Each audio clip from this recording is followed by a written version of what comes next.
Muzaffarpur Bihar speaker चौक स्थित अटल सभागार में मंगलवार को भूमिहार ब्राह्मण सामाजिक फ्रंट के सदस्यों ने आगामी 7 सितंबर को पटना के आईएमए हॉल में राज्य स्तरीय प्रतिनिधि सम्मेलन की तैयारियों को लेकर बैठक की। बैठक के पश्चात प्रेस वार्ता में फ्रंट के अध्यक्ष पूर्व मंत्री सुरेश शर्मा ने बताया कि किसान बिहार को समृद्ध बनाने में लगे हैं, पर मौसम की मार झेल रहे किसानों को फसल क्षति के नाम पर धोखा किया जा रहा है। वहीं पूर्व मंत्री अजीत कुमार का कहना है कि इन सब बातों को लेकर राज्य स्तर पर प्रतिनिधि सम्मेलन किया जा रहा है, जिसमें कृषि को उद्योग का दर्जा दिए जाने को लेकर चर्चा की जाएगी। इस फ्रंट के अजीत कुमार जी ने रखा है। सचमुच में यह भूमिहार ब्राह्मण सामाजिक फ्रंट सामाजिक स्तर पर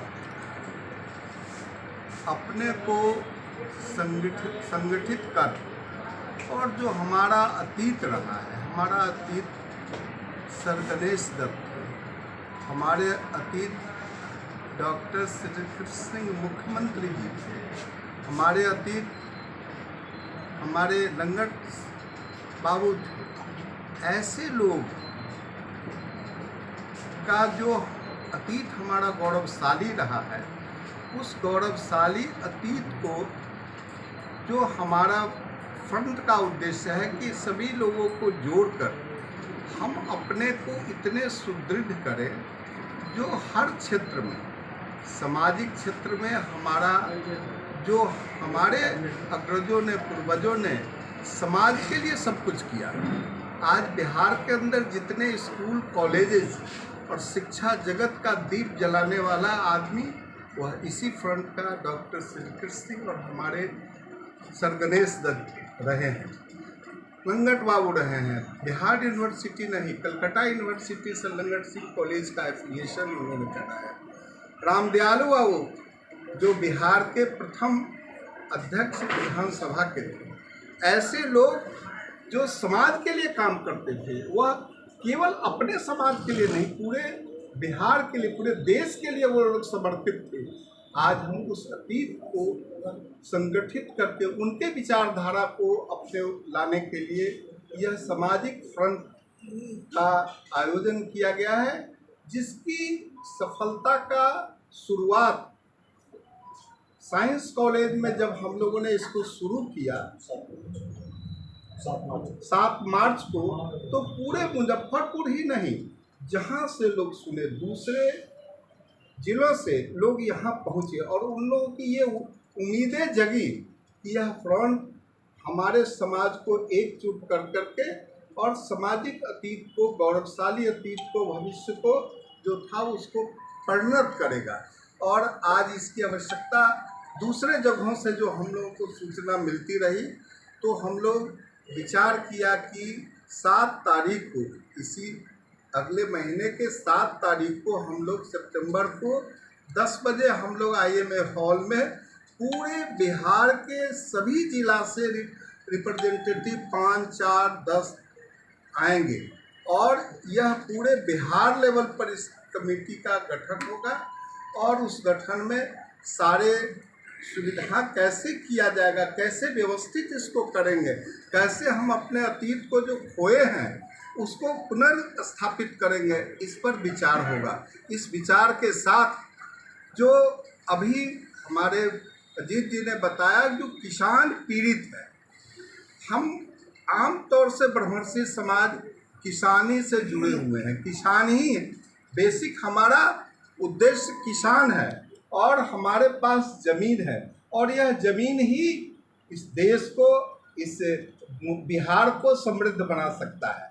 तो जब तक हम समृद्ध नहीं होंगे, किसान समृद्ध नहीं होगा, किसानगिरी समृद्ध नहीं होगा, तो आप समझिए कि हम आज जिस तरह से जल जमाव और जिस तरह से वायु परिवर्तन हो रहा है, जलवायु परिवर्तन हो रहा है, इसमें अगर सरकार नहीं मदद करेगी तो हम कैसे इस किसानी को बरकरार करेंगे।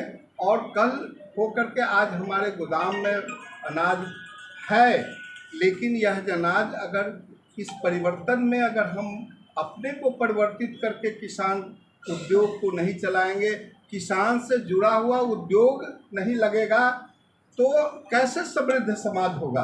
अगर एक समाज उद्योग लगाएगा तो दूसरे समाज उसमें नौकरी पा करके अपने भविष्य को आगे निर्धारित करेगा। इसलिए आवश्यक है कि किसानगिरी और किसान को हर संभव मदद किया जाए और ये जो कृषि है इसको उद्योग का दर्जा दिया जाए। यह विषय हम लोगों के साथ जुड़ा हुआ होगा कि कृषि को उद्योग का जब तक दर्जा नहीं मिलेगा तब तक किसान का इनपुट और आउटपुट में सामंजस्य नहीं मिलेगा तो किसान का भविष्य उज्जवल नहीं दिख रहा है। इस विषय पर हम लोग इसको चर्चा को लाएंगे, इसलिए कि बाई प्रोडक्ट आज पेड़ लग रहा है। लीची आम के लिए हमारे केंद्रीय सरकार ने दिया है, लेकिन उसका बाई प्रोडक्ट उसका प्रिजर्वेशन का व्यवस्था नहीं होगा, उसके लिए स्पेशल कोल्ड स्टोरेज नहीं बनेगा तो लीची आम गुआवा का इंडस्ट्रीज कैसे लग सकता है। हम इन सब चीज़ों पर चर्चा करेंगे क्योंकि जब तक हम किसान से जुड़े हुए यह बड़मर्सी समाज है और यह किसान का उत्थान के लिए भी हम लड़ेंगे और सामाजिक एकता के लिए भी लड़ेंगे। हम इतना ही नहीं, हम अपने से दूसरे को भी मदद की व्यवस्था करेंगे ताकि समाज हमारे साथ जुड़ा रहे और समाज को जो हम अतीत में हमारे पूर्वजों ने किया है, शिक्षा जगत दिया, जिम्मेदारी एबॉलिश कर करके उनको दिया, जमीन दिया, जमीन पर उनका अधिपत्य दिया, सीलिंग एक्ट लगाया, अनुसूचित जाति को प्रवेश करवाया मंदिर में, हम उस अतीत को भी कायम करेंगे। लेकिन पहले जब तक हम लोग संगठित होकर के इस फ्रंट को मजबूत नहीं करेंगे तब तक हमारे ऐसा विचार आया है कि बिहार में जब यह संगठित होकर के मजबूत होगा तो हम अपने साथ दूसरे की भी सेवा करेंगे और यह बिहार खुशहाल बिहार बनेगा। इसलिए हम इस फ्रंट की स्थापना किए हैं। और जल जमाव का जो विषय है वह जल जमाव है। आज पूरा बिहार जल जमाव से पीड़ित है, लेकिन मुजफ्फरपुर आज सबसे पीड़ित दिख रहा है। हमने उसका प्रोजेक्ट 2019 को दिया था, जिस प्रोजेक्ट को किसी न किसी कारण से रोका गया। वह प्रोजेक्ट आज भी अगर होता, कामयाब हो जाता, क्योंकि 27 महीने में वो प्रोजेक्ट 183 करोड़ का बनने वाला था, जो नहीं बना। आज मुजफ्फरपुर, हम ये नहीं कहते हैं कि इसके बावजूद भी जल जमाव नहीं, लेकिन जो ये आज की परिस्थिति बनी हुई है, यह परिस्थिति निश्चित तौर से नहीं होता।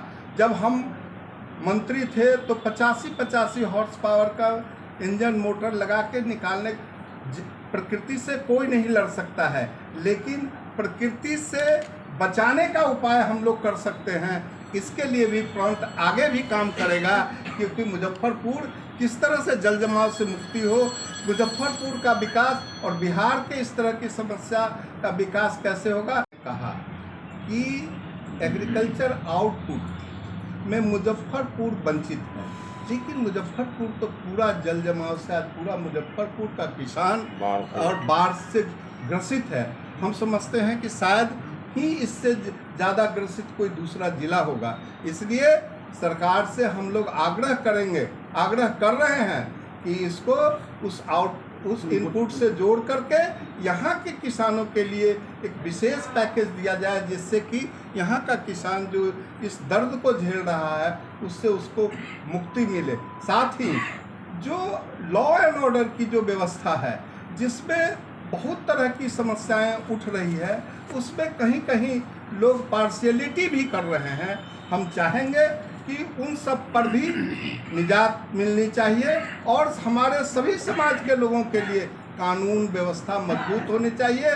मुख्यमंत्री जी कहते हैं कि कानून का राज्य होगा, तो कानून के राज्य में चाहे वो बड़मर्सी समाज हो, चाहे वह मेरा दलित समाज हो, चाहे मेरा वो कोई समाज हो, उसके प्रति निश्चित तौर से न्याय होना चाहिए। किसी के साथ अन्याय यह फ्रंट बर्दाश्त नहीं करेगी। और एक उसमें और था का जो ये पत्रकार सम्मेलन है, ये भूमिहार ब्राह्मण सामाजिक फ्रंट ने बुलाया है और इस पत्रकार सम्मेलन में आए हुए सभी पत्रकार बंधुओं का फ्रंट की ओर से हम हार्दिक अभिनंदन करते हैं, क्रांतिकारी स्वागत करते हैं। मित्रों, आज का जो प्रेस कॉन्फ्रेंस का मुख्य विषय है वो ये है कि भूमिहार ब्राह्मण सामाजिक फ्रंट पिछले 1 वर्षों से बिहार के अंदर काम कर रही है। यह फ्रंट न केवल सामाजिक विषयों पर काम करती है, बल्कि राज्य और देश के पैमाने पर जो भी जनता से जुड़ा सवाल है उन सबों पर काम कर रही है। इस संदर्भ में आगामी 7 सितंबर को पटना के IMA हॉल में 10 बजे से श्री सुरेश शर्मा की अध्यक्षता में राज्य स्तर का प्रतिनिधि सम्मेलन है। उसकी तैयारी बड़े जोर शोर से हम लोग कर रहे हैं। इस विषय पर सुरेश शर्मा जी विस्तृत आपको जानकारी देंगे। दूसरा अहम मुद्दा है कि प्राकृतिक आपदा से पिछले 2 वर्षों से राज्य के किसान बुरी तरह टूट चुके हैं। चाहे ऐश तूफान का मामला हो, भीषण बाढ़ का मामला हो, अतिवृष्टि का मामला हो, ये पूरा प्रकोप किसानों पर पड़ा है और किसान का 2 फसल पूरी तरह बर्बाद हो गया है। इनपुट सब्सिडी जो सरकार देती है ऐसे समय पर, वो इनपुट सब्सिडी से मुजफ्फरपुर जिला का नाम जो घोषित है सरकार का जिला उसमें नहीं है। इस विषय पर पिछले दिन हमारे ही कुछ साथियों ने जिलाधिकारी को ज्ञापन देकर, धरना देकर मांग किया था कि मुजफ्फरपुर को इनपुट सब्सिडी में जोड़ा जाए। और हमारा फ्रंट किसान मजदूरों का जो बदहाल स्थिति है इस पर भी बड़ी लड़ाई लड़ने को तैयार है। इसके बारे में आदरणीय सुरेश शर्मा जी आपको विस्तृत जानकारी देंगे। और तीसरा महत्वपूर्ण बात है कि पूरे राज्य में हमारे समाज के लोगों पर लगातार हमला हो रहा है। कई जगहों पर हमारे लोग मारे गए हैं, कई जगहों पर हमारे कार्यकर्ताओं को प्रताड़ित किया जा रहा है। सत्ता और शासन संरक्षित अपराध के शिकार हमारे लोग हो रहे हैं।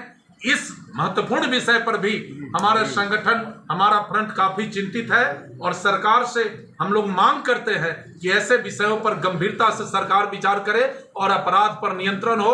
और हमारे समाज को जो टारगेट किया जा रहा है इस पर भी गंभीरता से सरकार सोचे। इन्हीं विषयों को लेकर आप सबको आज हम लोग यहाँ बुलाए हैं। अब हम आग्रह करेंगे अपने बड़े भाई और भूमिहार ब्राह्मण सामाजिक फ्रंट के अगुआ की रबी फसल इस बार किसी भी हालत में इस जिला में नहीं होगा और इस राज्य में भी नहीं होगा। इसलिए फ्रंट ये भी मांग करती है कि राज्य सरकार इसका आकलन करा के और तुरंत रबी का सब्स्टिट्यूट क्या होगा इसके लिए एक बड़ा कोई प्लान दे ताकि किसान का जान बच सके। नहीं तो आने वाले दिनों में इस राज्य में अन्न उत्पादन का जो लक्ष्य है वो पूरी तरह ध्वस्त हो जाएगा। फ्रंट ये भी राज्य सरकार से मांग करती है।